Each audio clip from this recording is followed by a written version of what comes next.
Good evening, everyone. Hi, I'm Nathan Robinson. I am one of the co-directors, along with Cal Soto, of the Greenhaven Prison Project here at the law school. Greenhaven is sort of an unusual program. What we mainly do is we drive carloads of students every other week to a maximum security prison in New York, where we have open, unsupervised discussion circles with prisoners, and we debate topics of importance from US tax rates to solitary confinement, and we talk about our lives and we challenge one another. Our program exists because we think it's important to get to know the human side of mass incarceration, not just in a representational capacity, but as equals in free discussion. Greenhaven provides the kind of proximity to injustice that, if you hear from Brian Stevenson's recent talk, he said was essential to maintaining your passion for humane lawyering. Greenhaven reminds both the law students and the inmates of how eerily similar they are to one another. And so in introducing tonight's program, I'd just like to thank the members of our program who couldn't be here, the men from the Project for a Calculated Transition within the walls of the Greenhaven Correctional Facility, Mike Steedley, Dre, Kenny, Jim, Dixon, Noble, Jassie, Bourne, Bo, Harry, Paul, Jolly, and the rest of the group. I think Greenhaven is really one of the most rewarding experiences here at the law school, and I encourage all the law students to get involved. It's a major honor for me to introduce tonight Glenn Greenwald. Mr. Greenwald started out as a constitutional lawyer, but has since published 4 books on political issues, writing for many years for Salon before moving last year to The Guardian. He really is unique among today's journalists in that his work combines the devastating precision of a lawyer with a strong sense of moral outrage and a belief that power must be held accountable, whoever wields it. He has, in his writing, no tolerance for obfuscation or hypocrisy, and his writing leaves a trail of hacks and apparatchiks dismembered in its wake. And though he's persistently critical of the political and the media establishment, witheringly critical, he is not cynical. He operates as if the stories the country tells itself ought to be true. He believes in the need for an adversarial press and provides a personal example of what one might look like. He believes in the country's stated constitutional principles and will call it out vigorously whenever it flouts them. His journalism covers all manner of topics. Recently, it's included subjects such as the Obama administration's refusal to say whether its assassination powers extend to U.S. soil, the barring of a Muslim Air Force veteran from flying into the country, the propagandistic aspects of Zero Dark 30, and Bradley Manning's prolonged detention. We're going to have ample time for questions on any of these topics after his talk, but please join me now in welcoming Glenn Greenwald.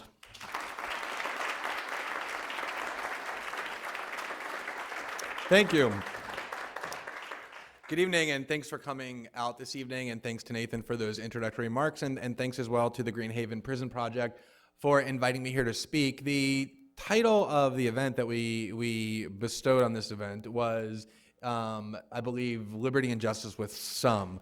And that is the title that was taken from my 2011 book that makes the argument that America currently has a 2-tiered system of justice in a form that was and is unparalleled in history. Not because we've never had multi-tiered systems of justice before, but because the particular manifestation that we now have is simply unique in several ways. And at the center of this concept, of this theme, is the idea that we have not only violated in a systematic way, but actually explicitly repudiated the concept of, the crux of the rule of law. And there's lots of different ways to talk about this topic and about this argument, and there's all kinds of approaches you can take, but whatever approach I choose to take at any given time, whether I'm writing about this topic or speaking about it, I always like to begin by asking what it is that we even mean when we invoke this phrase, the rule of law. And the reason I like to begin by asking that question is because there's this sort of paradox in our political discourse that the most frequently invoked political phrases are often the most ill-defined. I think terrorism is probably the leading example of that, a term that is continuously invoked to justify a wide array of often contradictory perspectives and policies, yet you would be very hard-pressed to find somebody who can articulate a clear, cogent, and consistently applied definition of that term. I think the same is true for this phrase, the rule of law. It almost has ascended to this sort of hackneyed, empty slogan status. It's a term that constantly gets tossed around by all sorts of people to justify any number of things, but it's not really something that's ever discussed or debated in terms of what it is that it denotes. Nobody ever stands up and says, I just want you to know that my position with regard to the rule of law is that I am against it or I oppose it. It doesn't get discussed in that way. It's just a slogan that gets tossed around, though it does have a real meaning, and I think it's worth spending a little bit of time, if we're going to talk about it, thinking about what that meaning is. And usually when that term is invoked, the rule of law, what immediately enters the brain and the thought process is the famous proclamation by John Adams of the Massachusetts Constitution when he wrote, "What we are creating is a nation of law, not of men." And this, too, has sort of a cliched tone to it now. It doesn't really immediately impart any real meaning, but it actually is a very profound observation if you stop and think about it. And the reason that it's a profound observation is because what it's really positing is that there are only two possibilities when you're constructing and maintaining a society. Not 3 or 4 or 5 possibilities, really only 2. You can either be a nation of men, as he called it, which really means nothing more than there will be varying degrees of power exercised and possessed by different individuals, different factions in the society, and whoever wields the most power will simply have their will prevail. They will simply reign supreme. That is a nation of men. Those with the greatest power will dominate and be able to impose their will without constraint.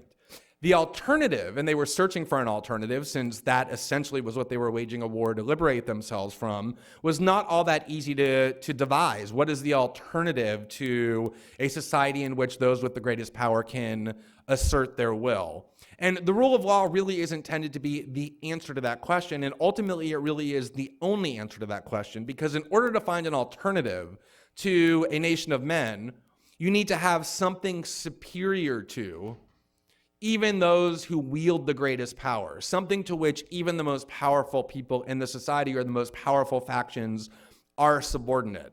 And the rule of law is really the only answer for what can be that alternative. And the rule of law is a pretty ultimately simple concept, even though it's incredibly significant. And all it really means is that we are all in the society bound by a common set of rules on equal terms, regardless of power, position, and prestige. That's all the rule of law really means. And the reason why it's the alternative to a nation of men is because no matter how much power you have, you're still subjected to this set of rules on the same terms as everybody else, including those who wield no power. And the thing that's so interesting to me about that concept is that the reason why this was such a central concept to the founders. People talk all the time about what the founders believed as though they're this monolithic group. They were in fact quite disparate. They had all sorts of vehement disagreements with one another. But the idea that the rule of law had to be central to whatever project they were working on was one of the very few ideas that you can describe as a consensus among them.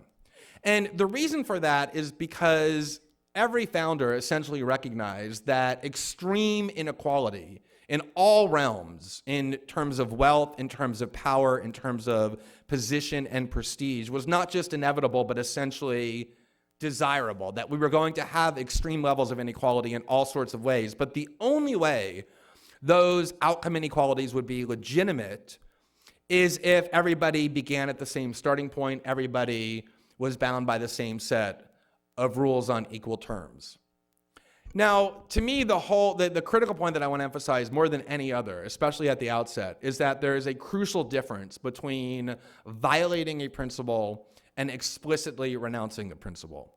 And the reason that's so important is because if somebody were to write a book making the argument that this principle of the rule of law, that we're all bound on equal terms to the same set of rules, has been violated in the United States, that's such an obvious and self-evident proposition that to write a book making that argument would be absurd. The country was born of profound and fundamental violations of this principle, and it continues to be the case that it is. There was never a time in American history, or really the history of any other nation, in which this principle was affirmed without very fundamental violations, without fundamental deviations. And so to observe that this principle has been violated is not particularly interesting or meaningful.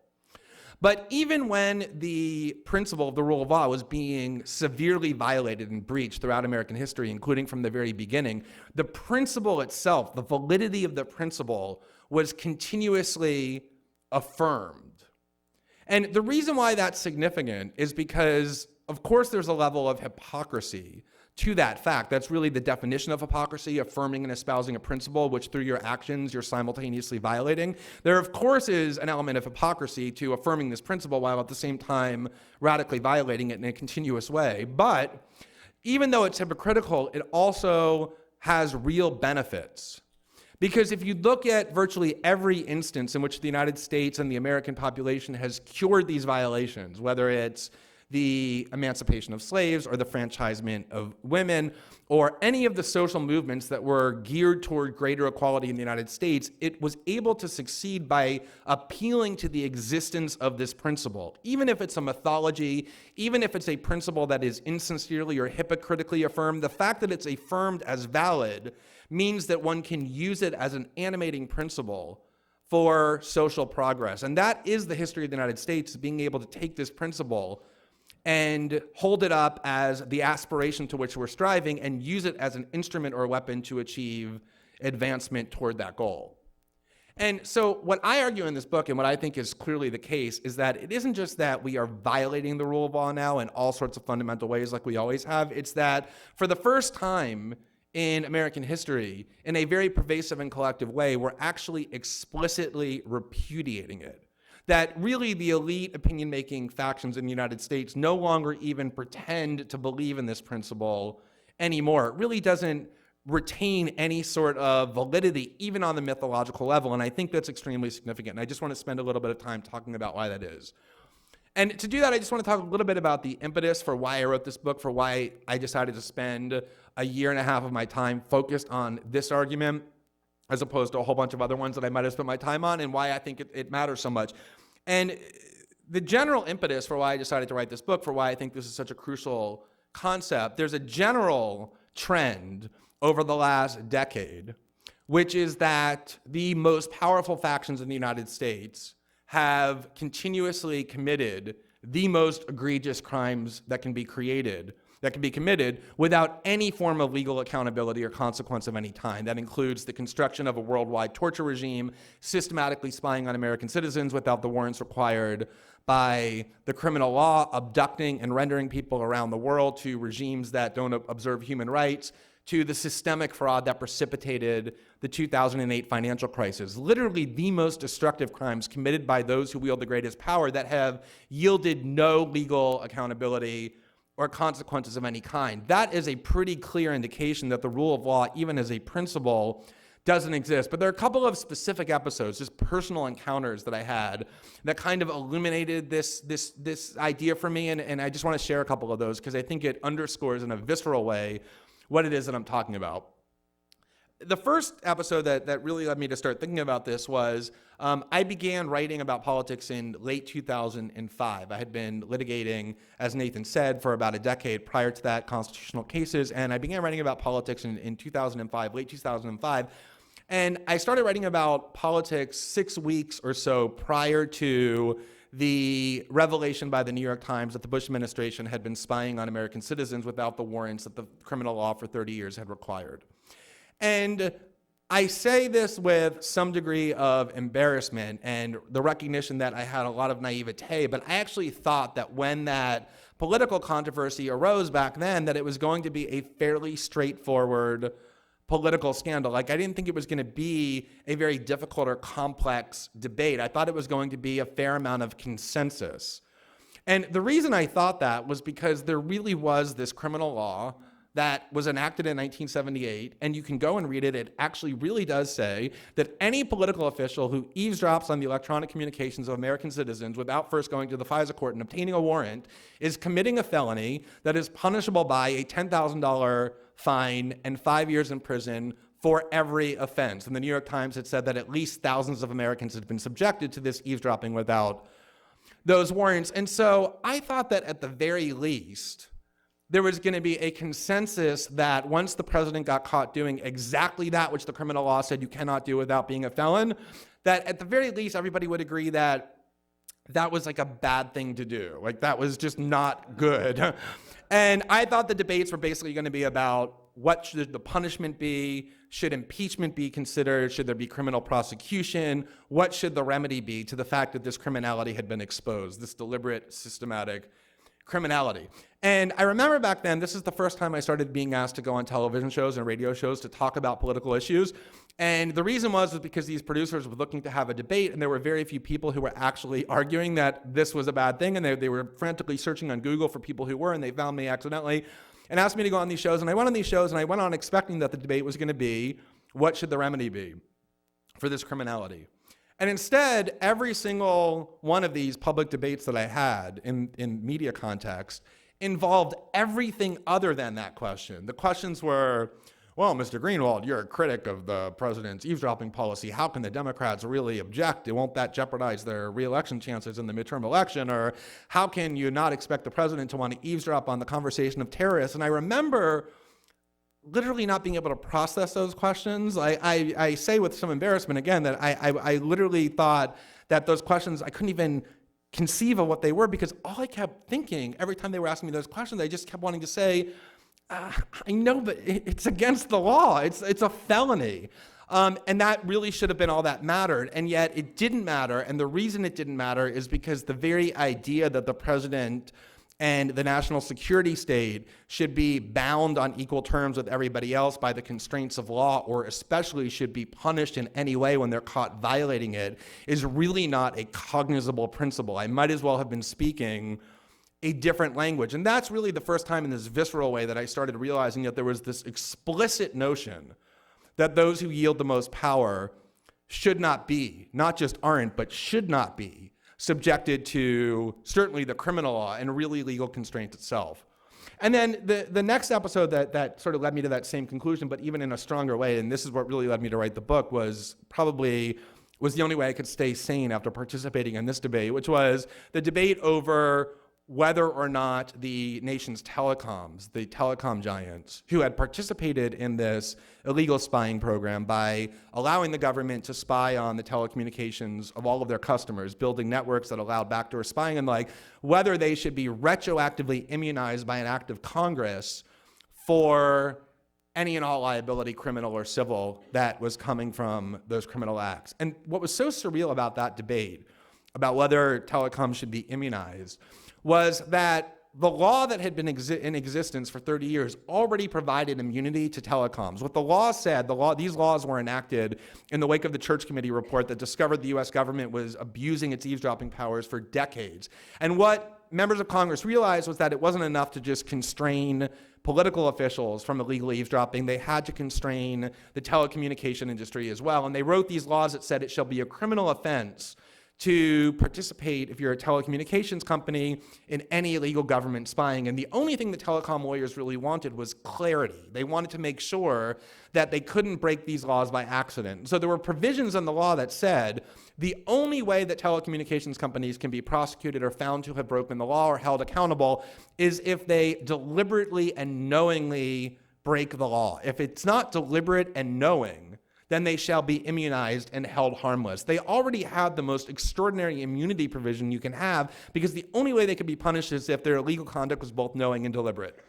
And what happened was courts started holding, when they were sued by their customers, that the case couldn't be dismissed under the immunity provision because the action, the conduct that was alleged, spying on everybody with no search warrants, no subpoenas, was the definitive knowing and deliberate violation of this law. And therefore, the immunity provisions that were already in the law weren't available to them. And so they went to Congress and they asked Congress to be retroactively immunized, even though they knowingly and deliberately violated the criminal law. And I thought that when that was first proposed, that it was some kind of like a decoy, like nobody really thought that the Congress was going to get together and retroactively immunize this huge industry in front of everybody for knowingly and deliberately violating the law. And I remember participating in the debates, and the debates over this immunity provision didn't contain anybody standing up and denying that the telecoms violated the law. You couldn't deny that they did. The illegality was patent. Nor were they really even arguing that the illegality was something other than deliberate and knowing, because they have teams of lawyers. They obviously knew that what the law prohibited is exactly that which they did for many years. The argument that was made instead, in order to justify immunity, was the argument that said that telecommunication companies are so instrumental to the national security of the United States, they are too important in the functioning of the country, that to subject them to criminal prosecution would be far too disruptive. It would actually be harmful to all of us. It was an argument that said that once you are sufficiently influential and important, that you should no longer be held accountable under the rule of law on equal terms as everybody else. And that, to me, was not just evidence of an explicit repudiation of the rule of law. That was the actual argument that you would make if you wanted to explicitly repudiate the rule of law, that once you're sufficiently powerful, you're no longer constrained by law. And that was the argument that ultimately not only was made, but that prevailed in having the Congress on a bipartisan basis get together and retroactively immunize the telecommunications industry.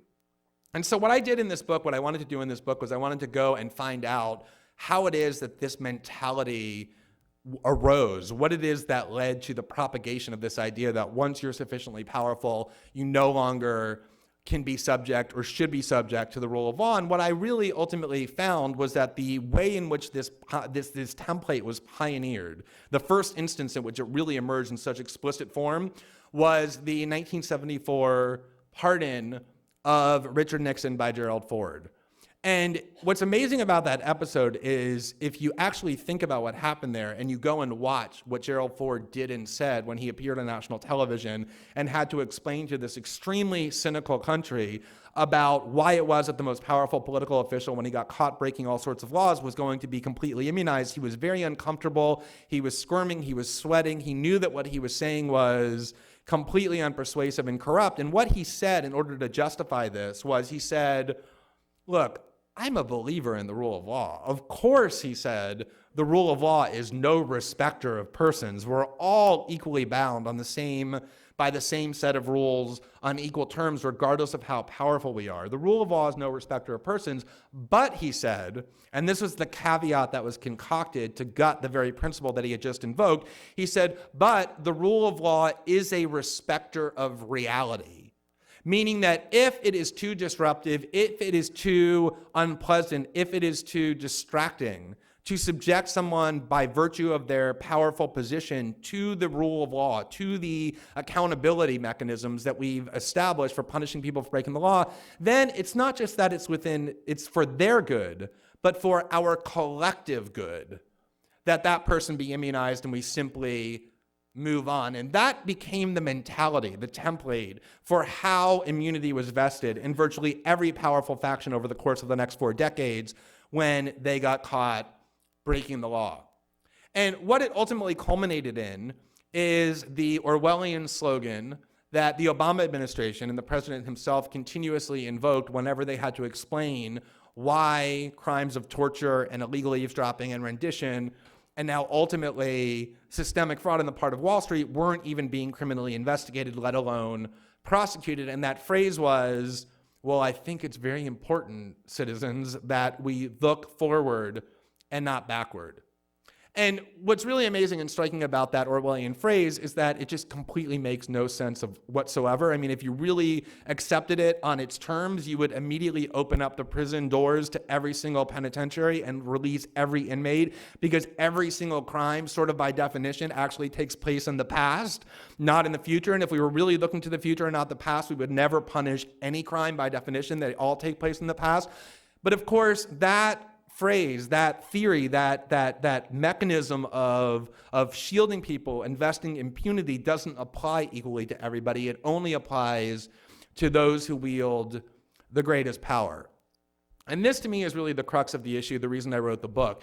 If you were to have a theory of severe leniency that applied equally to everybody, ordinary citizens, people who are marginalized, people who are impoverished, racial minorities, everybody in the society, you could then have serious criminal justice policy debates about whether that was the right thing to do. There are countries that have much greater leniency than we do. You can have those debates about whether that's a good or smart thing, but if it applied equally to everybody, then it wouldn't implicate the rule of law and this principle of the rule of law. But of course, the exact opposite is true. At the very same time that we have vested this systematic impunity in those who wield the greatest power, the United States, of course, as I'm sure most of the people in this room already know, has constructed the world's largest penal state. We imprison more of our citizens than any other country on the planet in absolute numbers, including those with much greater populations such as China and India.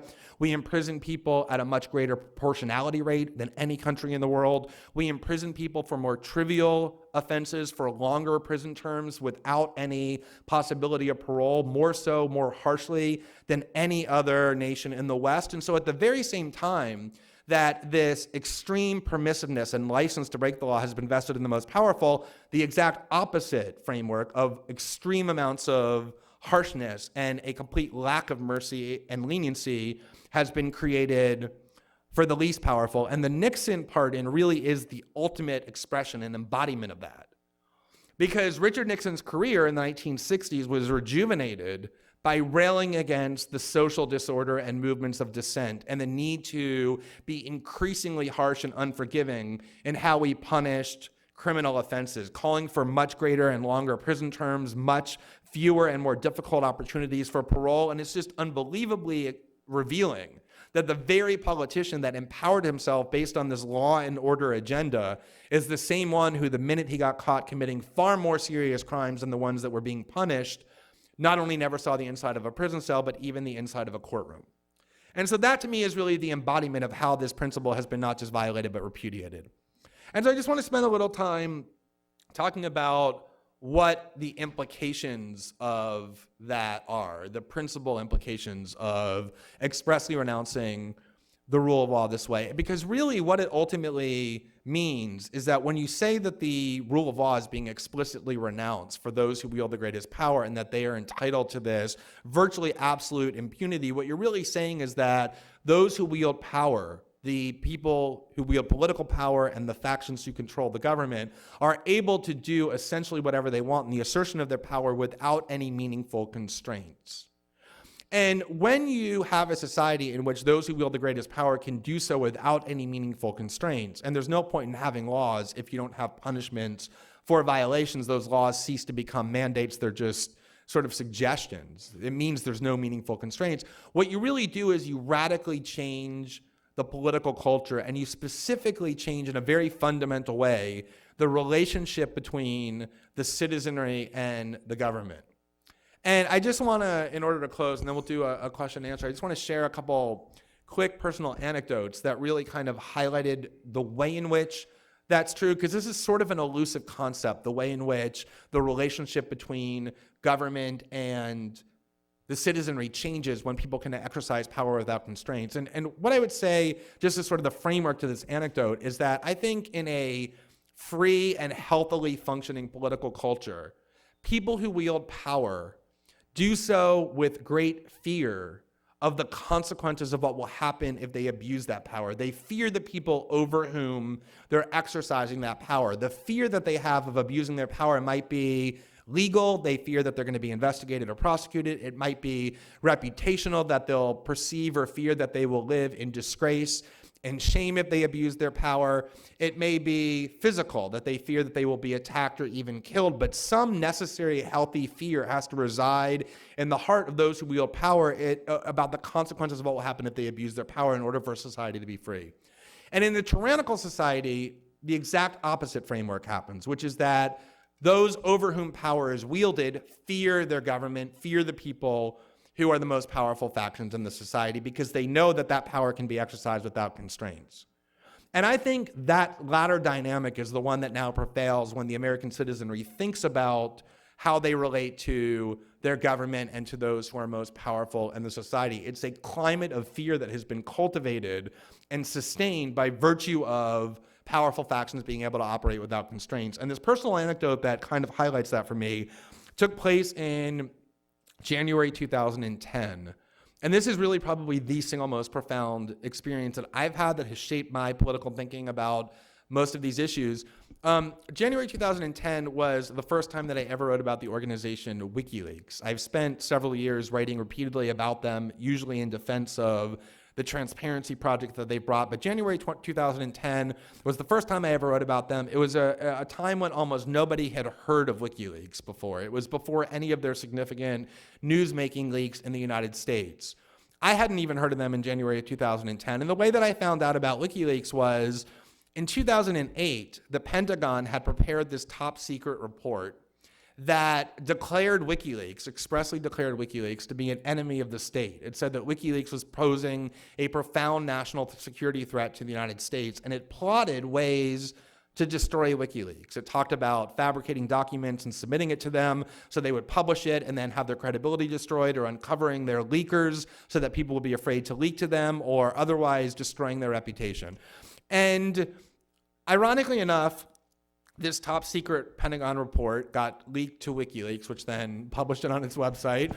And somehow the New York Times found out about it, and they wrote this very short article about it, just basically saying that for some reason the Pentagon had targeted this obscure transparency group led by this sort of enigmatic and bizarre Australian hacker. And for whatever reason, the Pentagon had decided that this was a grave threat to American national security. And I remember reading the article and thinking, well, any group that the Pentagon had declared to be an enemy of the state and was plotting to destroy was one that merited a lot more attention and probably a lot of support. And so I went and I researched what WikiLeaks had done and saw these great transparency projects that they were bringing to municipalities and other local political officials and corporate actors around the world. And I wrote this long article hailing the promise of WikiLeaks.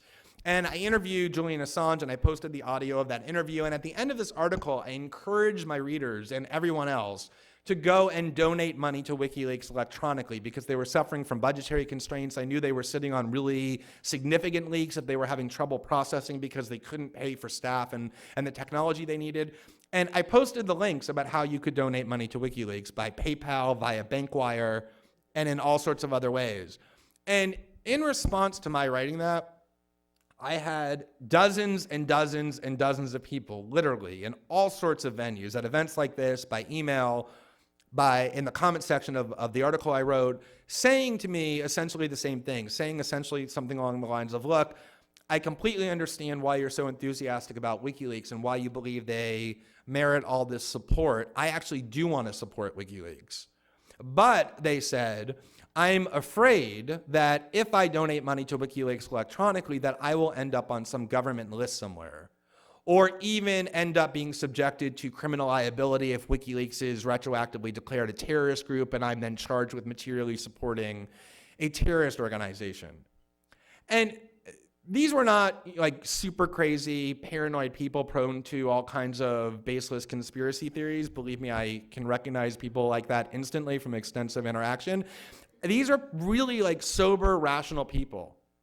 And the reason that was so striking to me was because these were American citizens who were voluntarily, out of fear of their own government, relinquishing their own core constitutional liberties, which is what donating money to an organization whose political cause you support is. It's pure free speech and free association. They were afraid of the punishments that would be imposed upon them if they did exactly that, what the Constitution said you're permitted to do without any recrimination. And the reason that was so striking and so profound of an experience to me was because it really underscored how you can offer all of the rights you want on a piece of paper or a piece of parchment, but if you sufficiently intimidate the citizenry out of exercising those rights, if you put them into a position of fear because they know that you can now exercise power without constraint, those rights become completely worthless. And the relationship between the citizenry and the government changes and degrades radically. And this is the same experience that I had. In December of 2010, I wrote about the detention conditions in which the U.S. government was holding Bradley Manning, the then 22-year-old Army private who just last week pled guilty to being the source for most of those WikiLeaks documents. And I was the first one to report on these detention conditions, and I wrote about the way in which he was being subjected to all kinds of oppressive conditions, prolonged solitary confinement, being forced to stand nude, and a whole bunch of other oppressive conditions that the UN investigator ultimately concluded was cruel and inhuman and bordered on torture. And when I wrote about that the first time, the question lots of people asked me, and that I actually asked myself, was why would the US government want to subject Bradley Manning to this patently abusive treatment? It just seemed from the perspective of rational self-interest counterproductive. It turned Manning into a martyr.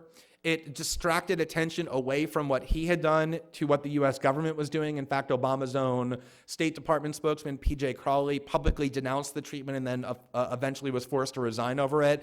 It also jeopardized the prosecution of Manning because it would render any statements he made in captivity subject to exclusion on the grounds that they were the byproduct of coercion. It didn't make any sense from the perspective of the US government why it was that they would do this. And then the more I thought about it, the more I realized that the reason the US government subjected Bradley Manning to that treatment is the same reason that WikiLeaks has been threatened with prosecution and its supporters harassed and threatened as well, even though what they're doing is protected by the Constitution. It's the same reason that the US government spent years kidnapping and abducting people from around the world and bringing them to an ocean island and dressing them in orange jumpsuits and shackles and taking pictures of them and showing to the world. It's a way of the US government to send the signal that there are no constraints that we are subjected to in how we exercise our power. If you think about meaningfully challenging us, if you think about blowing the whistle on corrupt acts that we're engaged in, look at what it is we've done to Bradley Manning. If you think about exposing our secrets in a transparency project, look at what we've done to WikiLeaks. If you think about opposing our policies in any meaningful way or engaging in any real dissent, look at what we've done to people in Guantanamo who are still rotting there in cages without being charged, or the people that we can kill at will around the world, or the dissidents in America who engage in online activism who we can prosecute without much defense. It is a way of deliberately building this climate of fear to pacify the citizenry and intimidate them out of real dissent. That is what happens when the rule of law is explicitly repudiated, when we embrace the idea that those in power not only can but should be able to exercise power without any real constraints, without any form of accountability. And that's why I finally wrote the book, was because I started realizing that it was really at the center of every one of the political debates I was having. So with that, I thank you very much. We're going to have a question and answer session now. So if you have a question, I guess you can, do you want to call on people so if people get mad at not being called on, they can direct their anger at you and not me? All right.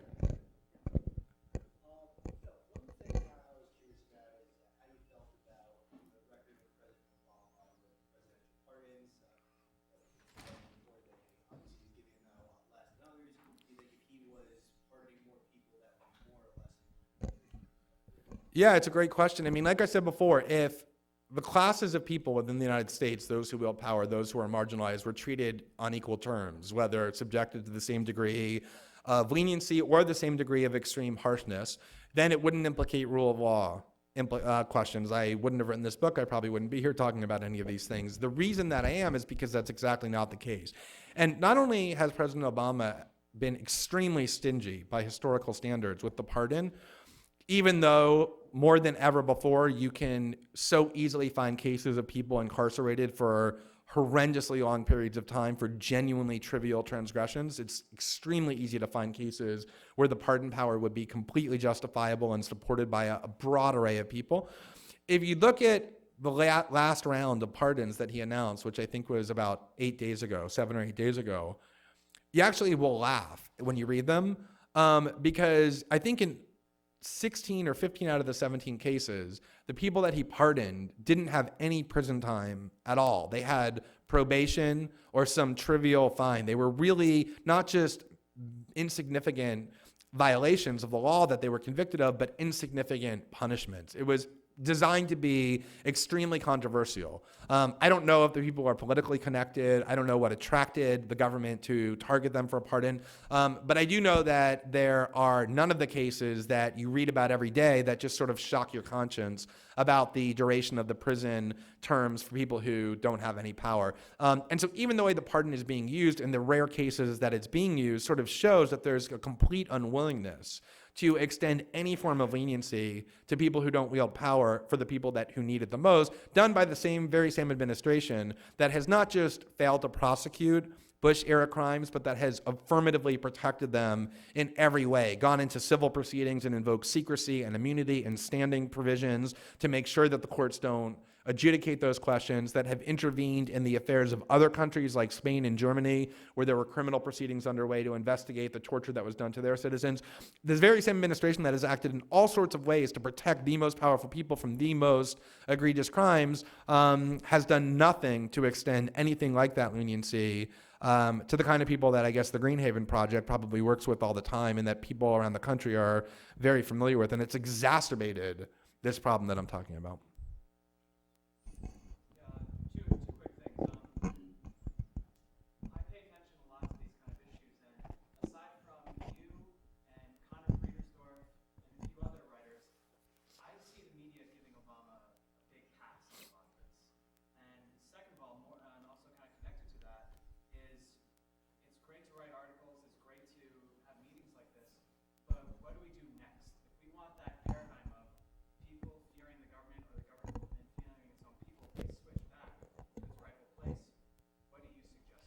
Right.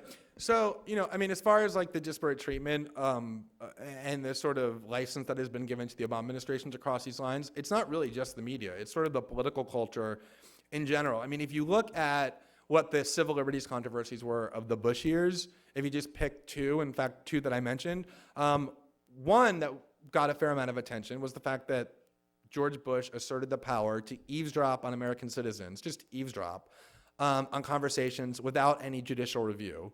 That was, in progressive and democratic circles and in media circles, this profound assault on the rule of law and all sorts of other things we hold very sacred.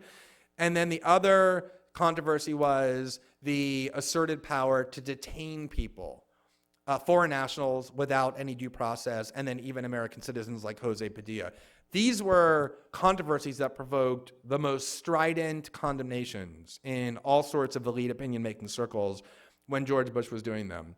Now we have a president who doesn't only claim the right to eavesdrop on American citizens without judicial review. That just seems so quaint. He does claim that right, but not just that power, or to detain people without charges or judicial review, but to target them for assassination without any form of judicial review, charging them with any crime or any form of transparency. And the reaction, to the extent it exists at all, is incredibly muted, if not overtly supportive, from the same precincts that were so vigorous in their condemnations of less extreme assaults on these concepts just a few short years ago. That's just clearly the case for all sorts of reasons. But, I think that you're seeing a little bit of change in that regard, and it goes to the second part of your question. Just today, there was this spectacle on the Senate floor that was actually pretty encouraging, which is that Rand Paul, the Republican senator from Kentucky, stood up for hours and filibustered the nomination of John Brennan to lead the CIA purely on rule of law and civil liberties grounds. In particular, this idea that he doesn't think, as weird as he is, that the U.S. president should be able to target American citizens for execution without charges or due process on American soil, the way the Obama administration yesterday said they thought, at least theoretically, they had the right to do. And then other Democratic senators joined in that filibuster today, and a couple of Republicans have as well, or are starting to posture as being supportive. And I think what you're actually seeing is this interesting dynamic where if you can convince people that the only times rights are being abused is when it comes to a very marginalized group that probably deserves it, like Islamic radicals or a particular figure around whom this cartoon villainy has been constructed, like Anwar al-Awlaki, people are willing to cheer and support it and say they probably deserve it. But once the recognition seeps in that by cheering for those abuses in the first instance, you're automatically endorsing the principle in an institutionalized way, so that you're not just approving of that power by this president, but all subsequent ones, and not just as applied to that person in that group, but all groups that he wants to apply it to, you start to see a greater backlash. And there was an interesting controversy that was triggered by the release of this DOJ white paper several weeks ago. And it was really weird because it provoked all kinds of debate. Oh my God, the president thinks he has the power to target even American citizens for assassination. That's something that we've actually known for 3 years. Not only have we known that he claims that power, but he's actually exercised it. He's actually killed American citizens without due process. And so the question was, well, why did the issuance of this white paper make people kind of crazy who before didn't seem to care? And the answer is because if you read that white paper, it doesn't even mention Anwar al-Awlaki. It doesn't raise any of these kinds of emotional and manipulative tactics that lead people to support it. It just describes in very cold, clinical, legalistic ways the theoretical justifications for this power. And it makes people realize, actually, we're now talking about changing what we think is our system of government to vest these kind of radical authorities in the president, not just as applied to this one person or this group, but permanently and to whomever he wants. And so when you say, well, what is it that we can do? I mean, I believe like in the power of ideas. I think you have to find ways to persuade other people that they're threatened by it, or that if they're not threatened, they should nonetheless care. And there's lots of different ways to do that, and everyone has to find in themselves how it is that their activism will be most effective. But I think, all you have to do is look at recent history in America, distant history, history of other nations, and you can see one lesson. And that lesson is that any institution that is created by human beings, no matter how formidable or invulnerable it seems, can always be modified or torn down and replaced by other human beings if the right passion and strategy and will is summoned. And so once you realize that lesson, then you don't start to think, well, what is it that can be done? You start thinking, what is it that my skills and my talents will allow me to do to sort of advance that outcome more quickly rather than in the long term? Okay. Hi. Follow you closely. It's very interesting to hear you say that your traction in this political idea comes from a certain time. And of course, mine's much earlier than that, when I was drafted. But when the election was stolen and went to the Supreme Court, it seemed pretty severe and pretty bizarre, especially when the Democratic side stepped down so early from a fight about the Supreme Court decide. I mean, why not count all the votes? And that didn't spark your feeling that there was the fix was in. I mean, like I said, I mean, it's probably the easiest thing in the world to go and find extreme violations and departures in American history from the principle of the rule of law. In fact, it's much, much harder to find episodes that aren't that. And so I don't at all mean to suggest that prior to, say, the War on Terror, there was this kind of rule of law nirvana in the United States where we were all bound by these principles on equal terms. That's exactly not the case, as I began sort of by saying. But what I do think is that this mythology that has always been propagated, even as these principles have been violated, has sort of had the effect of pacifying people, or at least vesting them with hope. You're being completely oppressed, you're being deprived for all sorts of unjust reasons, but there are these political principles that have been enshrined that guarantee the possibility for a brighter future, and it's what keeps people believing that they don't need to engage in serious unrest or rebel or engage in revolution. I think the more those mythologies are exposed as fictitious, the more distrust there is on the part of the population towards those institutions that are supposed to, if not protect those rights, at least offer the promise of securing them. Then in some sense, it's almost the better, because that will ultimately galvanize people into greater action. And I do think that what you see for the first time over the last several years is a willingness on the part of the citizenry to engage in unrest, not so much over the issues that we're talking about directly, but certainly those play a significant role. And if you look, for example, at the two kind of social protest movements that took place, first on the right and then the left, the Tea Party movement and the Occupy movement, although they're perceived as being ideologically antithetical and they got co-opted by the different parties, the original impetus for each was actually the same, which is this extreme anger over the fact that this financial crisis was caused by the most powerful people in the society, who were then the very same people who ended up being protected and then prospering as a result of that at the expense of everybody else. The idea that the inequalities that exist in the country are no longer valid and legitimate, but are illegitimate by virtue of the fact that we're not all playing by the same set of rules. And I think that, that when I write usually about civil liberties issues, indefinite detention, surveillance, secrecy, the importation of drones, I think what you're really seeing is increasingly over the last 3 to 4 years, the principal civil liberties trend is the importation of war on terror tactics into the United States, no longer on foreign soil aimed at foreign nationals, but on American soil aimed at U.S. citizens. And the reason for that is that U.S. policy planners anticipate that the kind of unrest that we've seen even in stable Western European countries over economic insecurity, growing income inequality, a perception that institutions are illegitimate, will come to the United States in much greater intensity than even the Occupy movement and the Tea Party movement, which were just sort of the incipient stages of that, and that these powers are being assembled and acquired and institutionalized in order to respond to those. First, to intimidate and deter any real unrest and dissent, and then if that doesn't work, to be able to control and smash it, like they did with the Occupy movement, which basically no longer exists because the police, using excessive force, crushed it.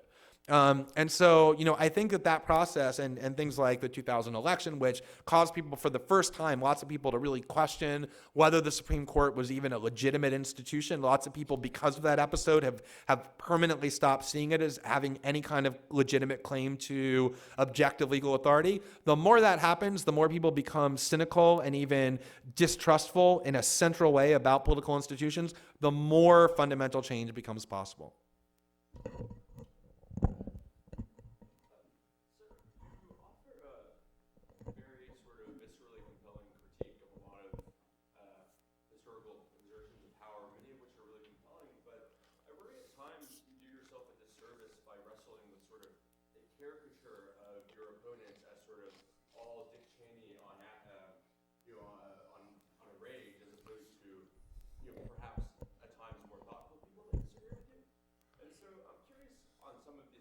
Who are the more thoughtful people who disagree with me?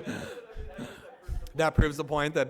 So I'll ask you something more concrete. Like it's easy to canonize Bradley Manning as sort of a hero absent context, but it's much more difficult to put together a policy or a consistent rule of law which balances a tactical need for military secrecy and a desire for transparency. So do you think there should be no rules against DoD employees and members of the armed services handing over documents? Should you be able to violate those rules with impunity? Is there some sort of exception that applies to him? Should he be given a pardon, which would seem to be the opposite of the sort of rule of law that you're... Yeah, no, those are all legitimate questions. The reason why I don't spend a great deal of my time addressing those questions is because those questions aren't actually being actively debated. The issue, for example, with Bradley Manning is not that members of the military ought to be able to violate the Uniform Code of Military Justice with complete impunity because we like the political outcomes that are generated by their violations. The issue is that if you compare the punishment that is being imposed on him, given the harm that he actually caused, if it exists at all, to people who have engaged in far more serious criminality, far more destructive criminality that advances rather than impedes the agenda of the state, that punishment is extremely disproportionate. And it's also possible to say that you admire somebody's actions and believe that what they did is heroic, while at the same time recognizing that what they did was illegal, because the nature of civil disobedience is not I should be able to break the law and be free of punishment, but I'm breaking the law on purpose because I believe that it's just cause, accepting the fact that I will be punished as a result. So, as far as like this overall critique that you expressed, which I hear, not infrequently, about, I guess it's sort of like a tonal complaint in a sense, like a grievance about tone or like a way of argumentation. What I would say is this, like, first of all, I think there's a difference between various kinds of discourse, given what it is that you're attempting to achieve. So if you're an academic, or you're in an academic institution, an institution that's devoted to intellectual grappling of all kinds of issues, I think it's important to deliberately seek out every last nuanced component of the question and try and address it as kind of constructively and in good faith as you possibly can. I think political activism and political persuasion and political writing has a much different purpose and therefore a much different approach that's required. When you are somebody who is expressing views that are not typically heard or appreciated or understood, when you're trying to be an advocate for people who are voiceless, it's often necessary to engage in a far greater degree of aggression in order to force your arguments into public consciousness, in order to force it to be heated, in order to mobilize other people to be inspired by it, than it is if you're simply kind of spouting convention, things that people already agree. And so I think that when you're an advocate, a political advocate, a big part of what you're doing is trying to affirm broad values that are being trampled upon and not engage in a sort of academic discourse that might be more attentive to detail and substance. It's hard to respond to it without a specific example. It's just kind of a generalized critique, but that's what I would say just instinctively. Go ahead. So, no, I appreciate the answer quite a bit. Very thoughtful. But it seems like a counter-argument to sort of the broader question of your role as sort of a journalist challenging the establishment. You see your role as sort of maintaining purity of your thought and being much more aggressive, whereas sort of left professors, deal with the details and the footnotes. But the counter-argument is that makes you very easy to dismiss, right? Like, you can publish at The Guardian, but people who disagree with you aren't sort of staying up at night thinking, gee, what does Glenn Greenwald think? Which I wish they were. Well, let me address that, because I think it's interesting. If you go back and look at, and it's sort of what I actually just talked about, if you go back and look at the way that I began writing about these issues, I think you'll find that it actually conforms more to the model that you're suggesting. And it's sort of exactly what I just said. Like, I know when I first began writing about the NSA eavesdropping program, I spent most of my time delving into the statutory questions about the various provisions of FISA and citing all kinds of appellate precedent about how those statutes should be interpreted. And when you confine yourself to that level of discourse, I don't know who it is that you mean, well, I'm worried about what Glenn Greenwald thinks. I think you can target different constituencies that you're trying to influence. You can sort of try and target and persuade people to view you as serious, who are people who are already in the halls of power, and then you can accommodate their rules of discourse and conform yourself to them and treat them with more respect than you think they actually deserve. And that way they will like you more and include you more in whatever proceedings they're conducting. The other way to do it, though, is to say, I'm not going to write for those people, I'm going to write about them. And when you say I'm going to write about them, then it means that you've completely disregarded how it is that they respond. They're not the targets of what you're writing, they're the people about whom you're writing.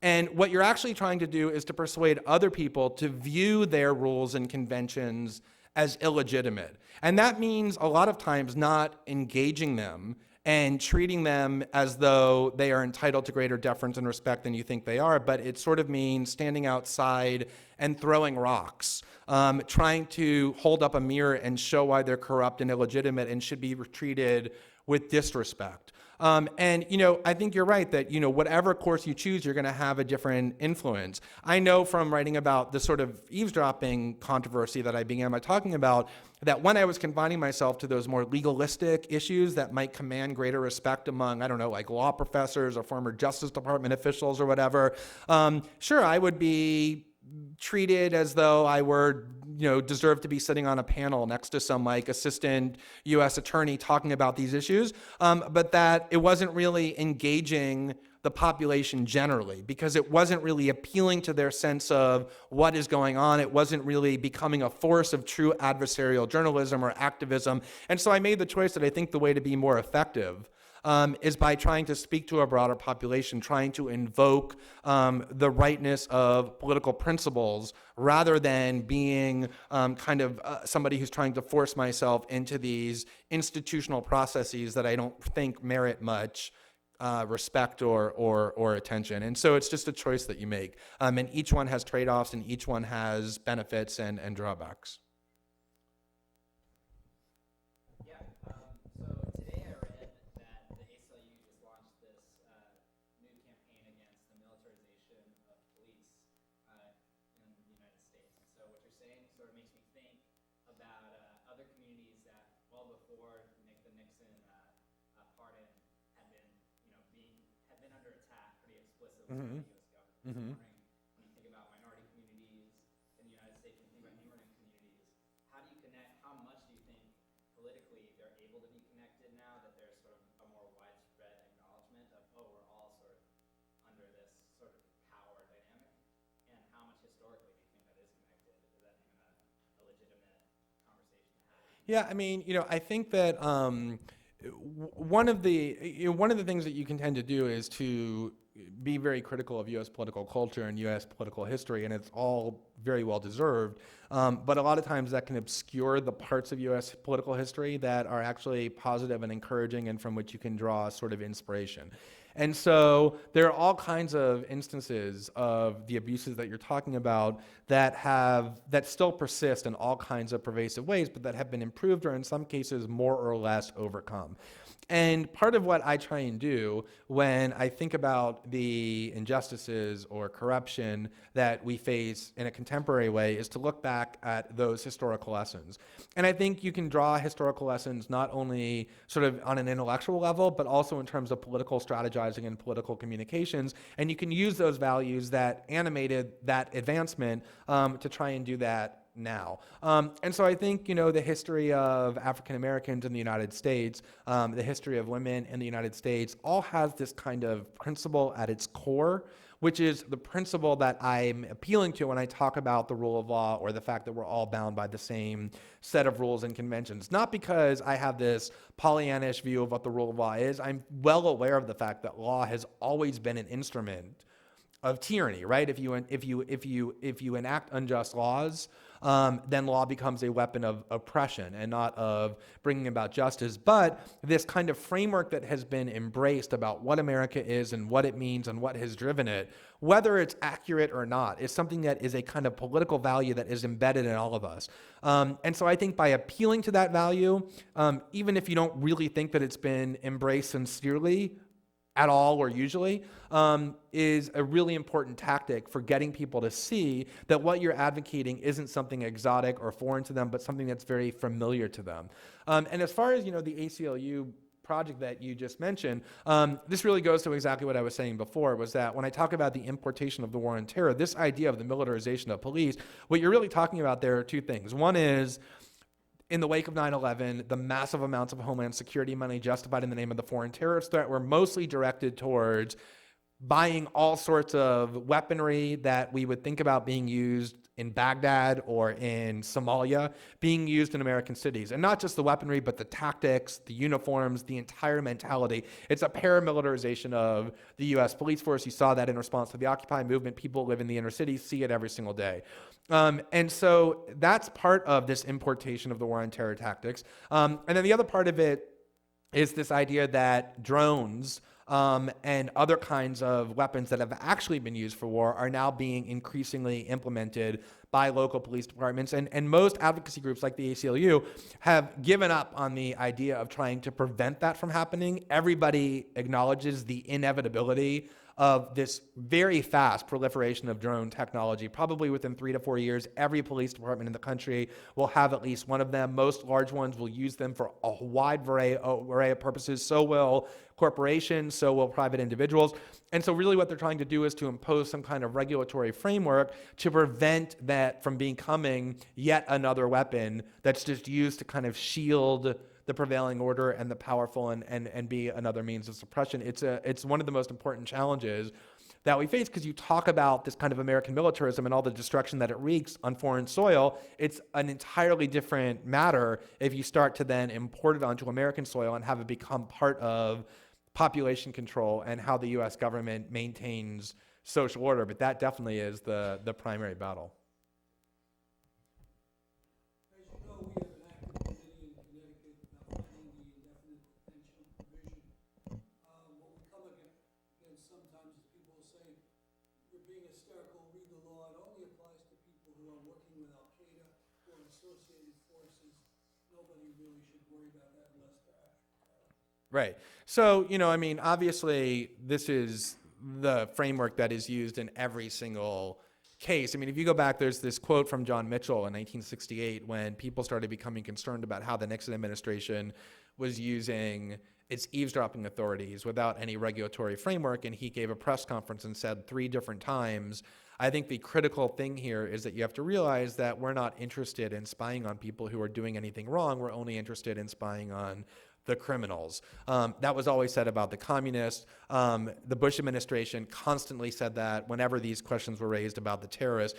And obviously, when the U.S. government says we are only doing this to terrorists, what they actually mean is we are doing this to people who have been accused of terrorism by the president in secret with no charges and no due process. And that principle may not bother people very much, but I think that once it's understood that accepting that principle means that anybody in the future who is accused of terrorism, and increasingly that term is being applied to all sorts of groups beyond the one that to whom it was originally applied, that power will start to become a lot more bothersome, a lot more menacing. If you talk to people in the ACLU who are working on this drone project, for example, to bring a framework to limit drones in the United States, interestingly, they are finding much more receptiveness among Republican lawmakers than Democratic lawmakers, because when there's a Democrat in power, when the progressive faction is the dominant faction, that party becomes much more concerned about the use of state power and the potential for abuse.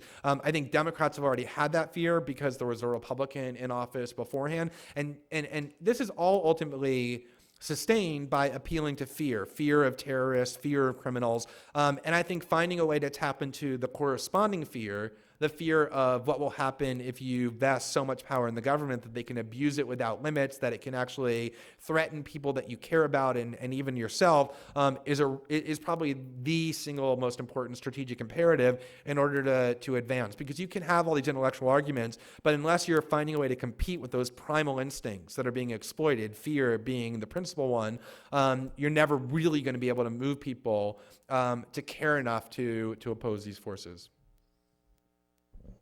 Actually, a response to your panel that leads into a question in a separate, unrelated question. The response is about the story you told about the militarization of policing dating from 9/11, and it happened that last 2 weekends ago there was a panel here with representatives from the Center for Constitutional Rights on the militarization of policing.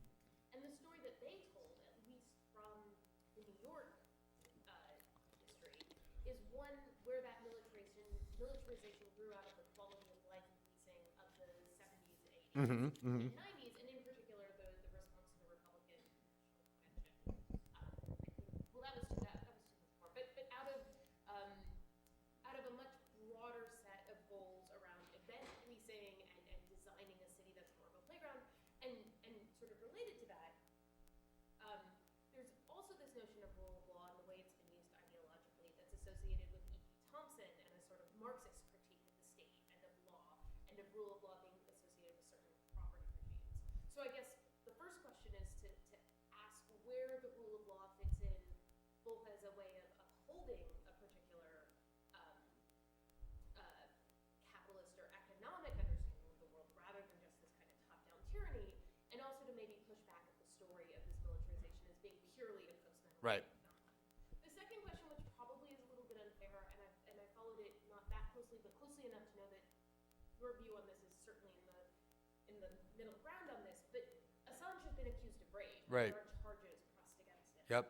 And the rule of law applying to everybody is also a question that can be asked about these leftist movements and the internal mechanisms of ensuring that those are safe spaces for women and that people are held accountable for the ways in which they may abuse their power in those groups. And so I'm just wondering if you had any comments on that, or whether you had an opinion about the kind of rhetoric that swirled up around the Assange rape Sure. I'll address the second one first because I think it's more straightforward.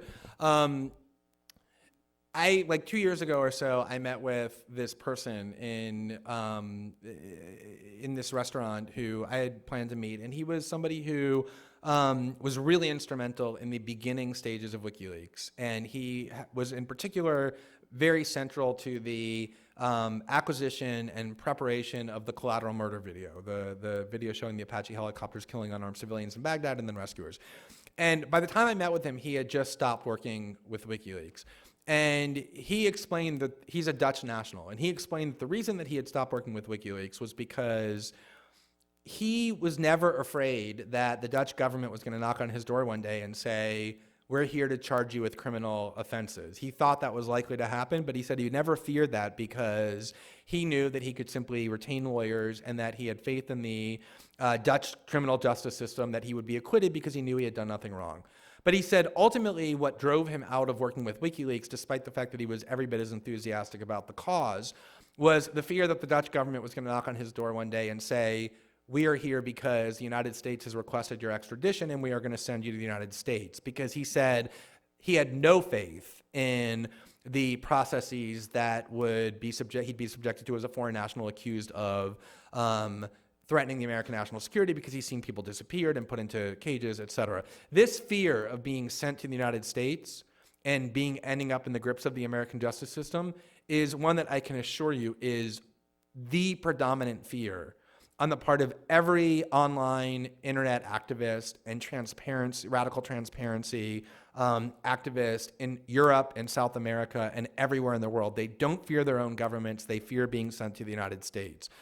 Rational or not, and I would argue that it's extremely well-grounded, just leave that to the side. That fear subjectively is very compelling. And so the fear that Julian Assange says he has of being sent to the United States if he ends up in Sweden, I can assure you is an extremely real one.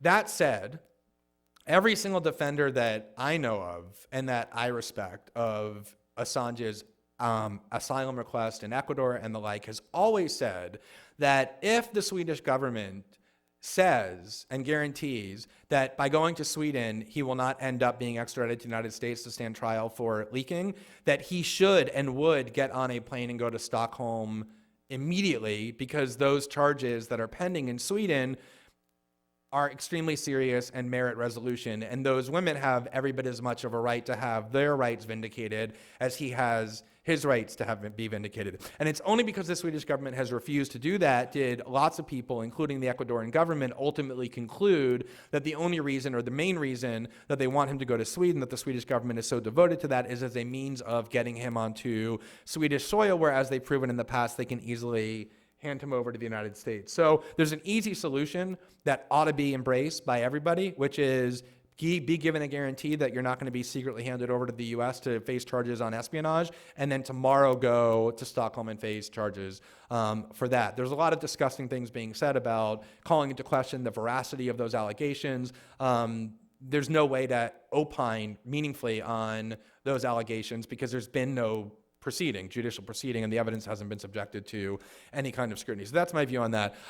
The first question, I think it's really hard to pinpoint specific time periods when abuses first arise. I don't think you can ever pinpoint a time when the paramilitarization of the police force began. I'm sure you can go back into the early 20th century and the 19th century when what we would think about military tactics were embraced very vigorously by all sorts of local police forces on American soil. So I don't mean at all to suggest, again, that there's some dichotomy in the United States and in its history of pre-9/11 and the post-9/11 world, where pre-9/11 the police were well behaved and engaged only in traditional police. I just simply mean that the post-9/11 hysteria brought with it a massive amount of spending that dwarfed previous spending, that accelerated that process, combined with the way in which war, I think, degrades the political culture, makes it sort of more savage when it comes to those who are accused of wrongdoing, and therefore there's a more permissive climate for what authority can do in terms of how it applies violence. And then the last issue that you raise about rule of law and this whole Marxist critique, I spoke at Brooklyn College earlier this week, and I talked about civil liberties in the United States and the Constitution and what these civil liberties are. And several of the questions, in fact, probably like almost half of the students afterwards asked me something along the lines of, look, you write about the need to restrict and confine state power all the time and like the Constitution and the role that it plays in this. But there's also this private sector abuse and corporate power that's becoming increasingly central in our lives that the Constitution doesn't deal with at all. So why do you defend this document or praise it or hail it or talk about the need to enforce it or the rule of law when it only constricts state power, when increasingly corporate power and the like is becoming as threatening, if not more so?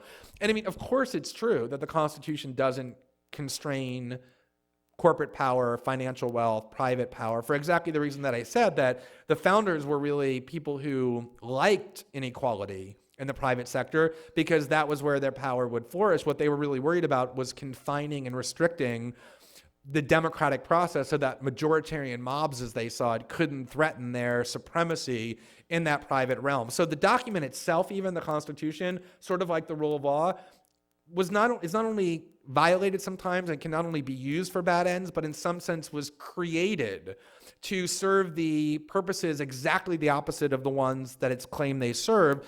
But it's still worthwhile strategically to invoke the mythology surrounding it, to say, this is what you constantly insist are the values that are being served, the way in which this is functioning, and then demand adherence to it, even if that mythology has been insincerely created and then disseminated for all sorts of cynical ends. It's a tactic more than it is anything else of demanding adherence to these values that, at least ostensibly, are supposed to govern what we do.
Right. Well, I mean, I'm not sure the premise is entirely accurate that on Fox News nonstop they're criticizing Obama for using drones.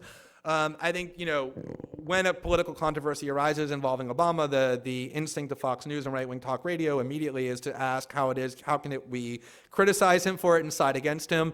They have a really hard time saying, we think it's really wrong to go and target Muslims who are accused of terrorism with death, given that they did nothing for 8 straight years but rile up their audience to support that.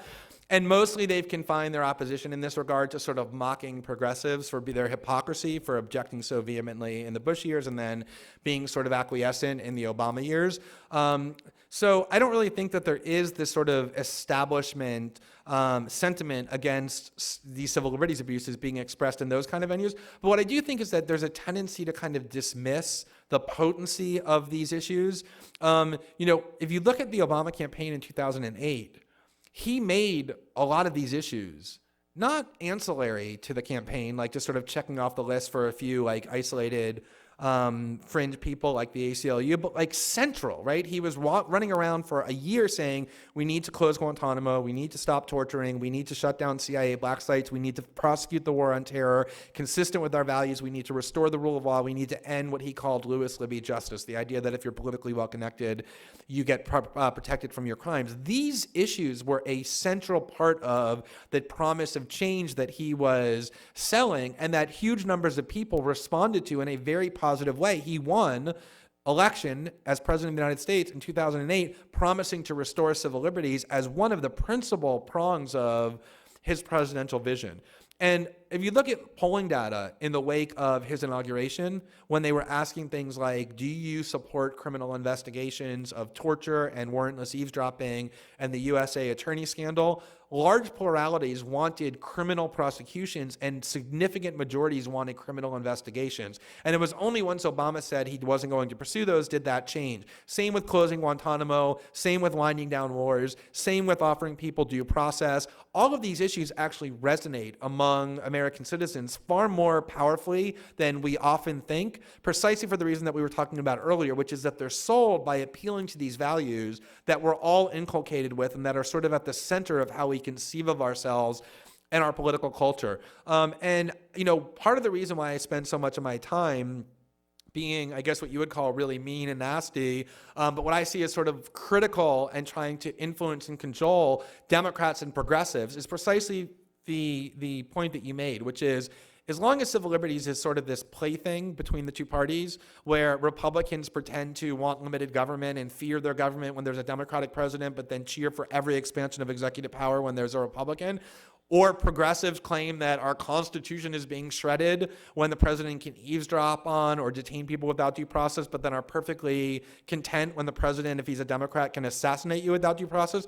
As long as that happens, there will be no progress. What needs to happen is that people begin to view these issues in a transpartisan way, adherence to those principles, irrespective of the party who's in power. And you see, you know, that's why I was so enthused by things like the Occupy movement and even the early manifestation of the Tea Party movement, because that was political activism, not just independent of, but hostile to the idea of partisan allegiance, of allegiance to one of the two parties.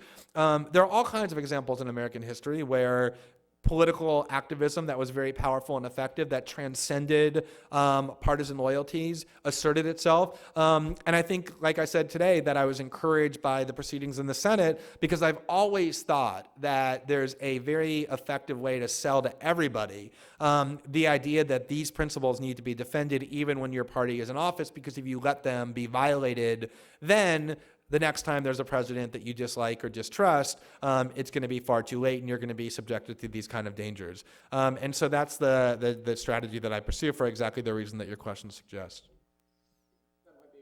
Okay, excellent.